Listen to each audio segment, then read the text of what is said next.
Welcome to the Expositors Podcast, where we discuss Christian worldviews, apologetics, biblical doctrine, polemics, theology, current events, law enforcement, the criminal justice system, and doing so while being biblically correct and politically incorrect.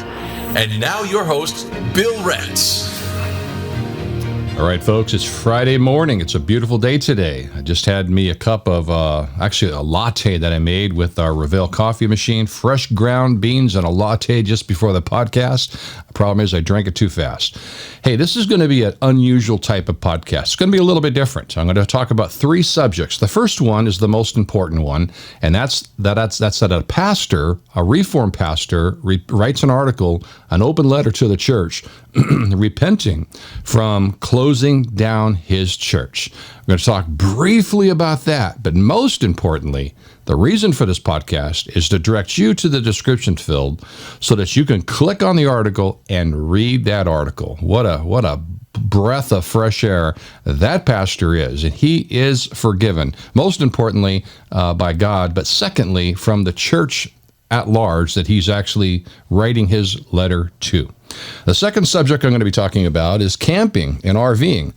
My wife and I belong to many YouTube channels that we subscribe where people's primary purpose of their YouTube is they're full-time RVers. Most of them are married couples. I don't know very many singles that do it because it's really not safe to be RVing full-time by yourself.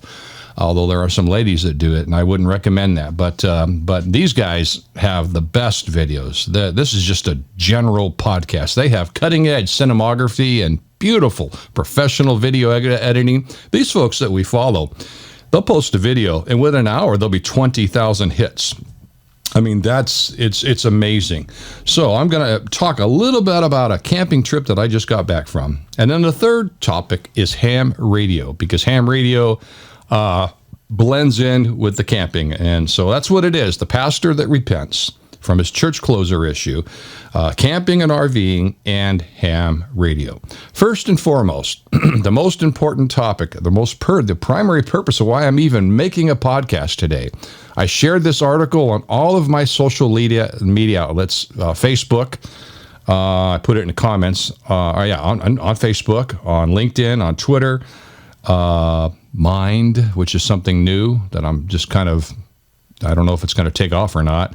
And somewhere else, I forget where it was, I shared it. But I thought, wow, my YouTube subscribers, we're up to over 18,000, up to 18,100 subscribers on this channel. Millions and millions and millions of views. And so I thought, well, I'm going to make a podcast just so that my YouTube subscribers can know about this article in case you're not following me on Twitter, or in case you're not a like-minded Facebook friend that doesn't want to argue on Facebook. That's my policy. So let's talk about the pastor.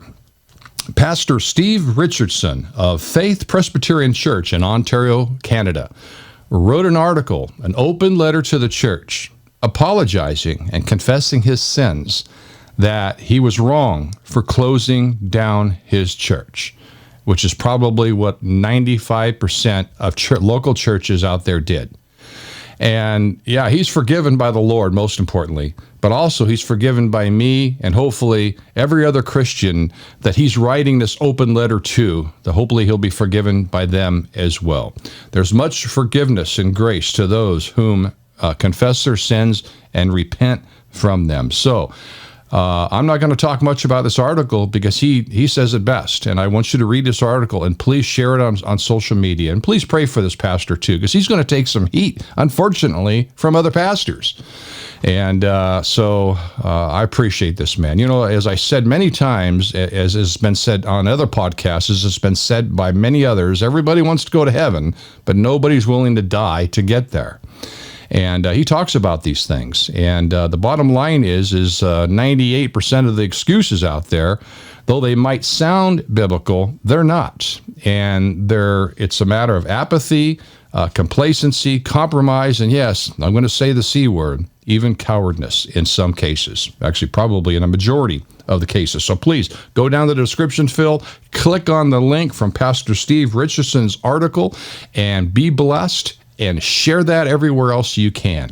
Subject number 2, I just returned from a camping trip, RVing and camping. I escaped from my wonderful wife. She couldn't go, and she gives me much freedom. Matter of fact, she has a lot of freedom, too. She's been to Hawaii twice without me, but I'm not holding a grudge against her. But anyway, so she lets me go camping a lot by myself when she's not able to. Of course, we go together a lot as well. So this time I kidnapped my most favorite doggie, Caliber, a.k.a. Callie, and we loaded up the RV and went up to a place. It says, well, where are we going to camp? We got a national park pass. We got a state park pass, but they're all closed because of this so-called pandemic.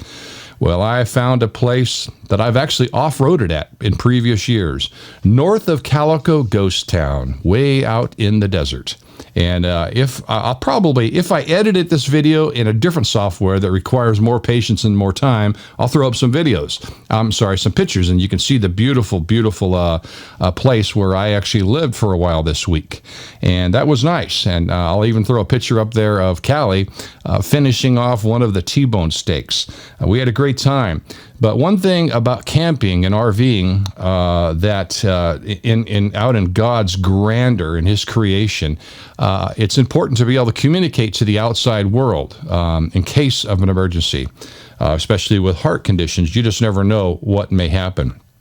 So I made sure I plugged in. Now we're going to transition into ham radio.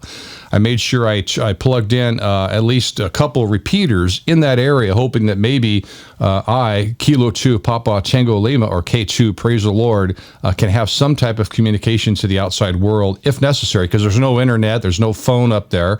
At least in the canyon where I was camping, there was not. But you can drive towards town and get connected if you needed to. So I did a signal check on one repeater at the Jet Propulsion Lab, JPL Lab. There's several repeaters up there that I'm plugged into. And a lady, shame on me, I didn't write down her call sign. It was a Whiskey WB6. It was a WB6 call sign, so she's been a ham for a long time. I forget what the suffix was, but she answered on the ham radio, and she says, "I can copy you barely. You're not full quieting. You're breaking up. There's a lot of white snow."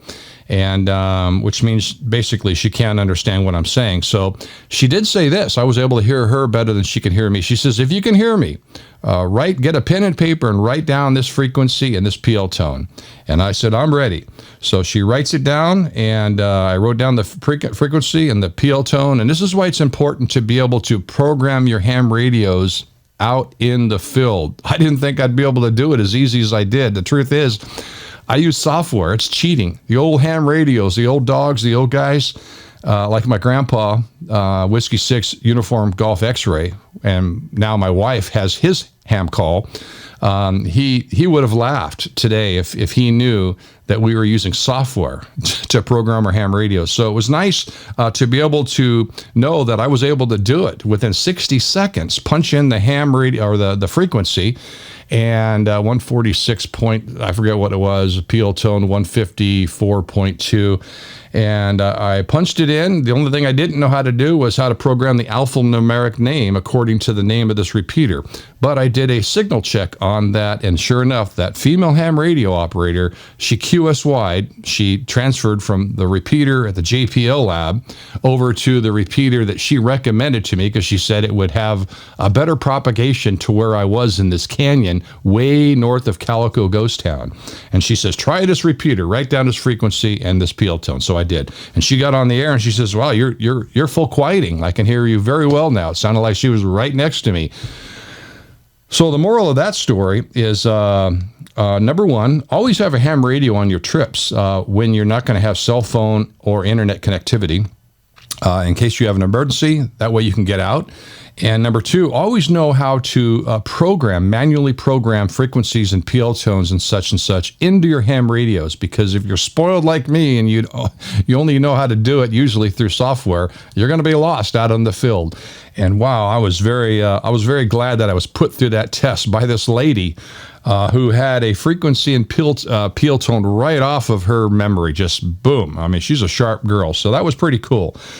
So me and Callie, Caliber, high caliber, it's in the name. Me and Callie, my dog, had communication to the outside world if it was needed. So What have we talked about? We talked about the pastor. That's the most important part of this podcast. Please read that article. We talked about camping and RVing. I'll probably put this on one software. I'll throw up some photos so that you can see where I was living for a while. That's true social distancing. Through this pandemic, I'm still going to church on Sundays, still evangelizing, and still enjoying God's creation by going camping. This pandemic is not going to fool me. Although what I am doing is I'm still social distancing and still washing my hands an awful lot. The only risk I took health-wise on this camping trip was putting diesel fuel in my RV. I put a big bag over the handle, filled it up with diesel fuel, and then washed my hands with hot soapy water right there, Johnny on the spot. So I guess you can say I'm not trusting in the Lord 100% because I still wash my hands a lot, and I still social distance. But other than that, this pandemic has not got me down. It hasn't changed my life that much at all. And although I am spending more time in the house, and that's probably a little different. More time in the house and less time in the streets evangelizing. And one thing that I've learned to appreciate is my fondness and love for the old TV show Gunsmoke. James Arness, who's Sheriff Matt Dillon. Matter of fact, this place I was camping at, I can almost see Matt Dillon riding up on a horse through the canyon. That was the real man's man type of guy. So I've been enjoying watching a lot of Gunsmoke television. So some might call that wasted time, but other than that, I'm redeeming my time wisely. And until we see you again. Thank you for listening to the Expositors Podcast. If you like this podcast, don't forget to subscribe and share it with others. Until the next episode.